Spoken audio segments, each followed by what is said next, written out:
भगवद गीता में भगवान श्री कृष्ण ने न केवल ज्ञान की बातें बताई हैं, बल्कि जीवन जीने की कलाओं के बारे में भी बताया है। भगवान श्री कृष्ण ने अर्जुन को जो गीता का उपदेश दिया है, वह हर मनुष्य के लिए प्रेरणा स्रोत साबित हो सकता है।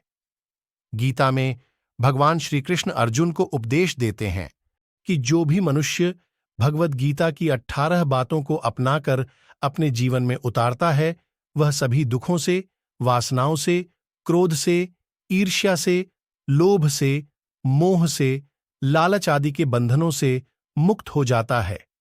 आगे जानते हैं भगवद गीता की 18 ज्ञान की बातें। 1. आनंद मनुष्य के भीतर ही निवास करता है, परंतु मनुष्य उसे स्त्री में, घर में और बाहरी सुखों में खोज रहा है। 2. श्री कृष्ण कहते हैं कि भगवान उपासना केवल शरीर से ही नहीं, बल्कि मन से करनी चाहिए। भगवान का वंदन उन्हें प्रेम बंधन में बांधता है।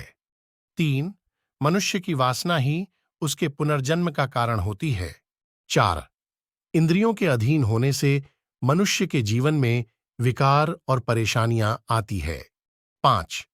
संयम यानी धैर्य, सदाचार, स्नेह और सेवा जैसे गुण सत्संग के बिना नहीं आते हैं। 6. श्री कृष्ण कहते हैं कि मनुष्य को वस्त्र बदलने की आवश्यकता नहीं है, आवश्यकता हृदय परिवर्तन की है। 7. जवानी में जिसने ज्यादा पाप किए हैं, उसे बुढ़ापे में नींद नहीं आती। 8. भगवान ने जिसे संपत्ति दी है, उसे गाय अवश्य रखनी चाहिए। 9.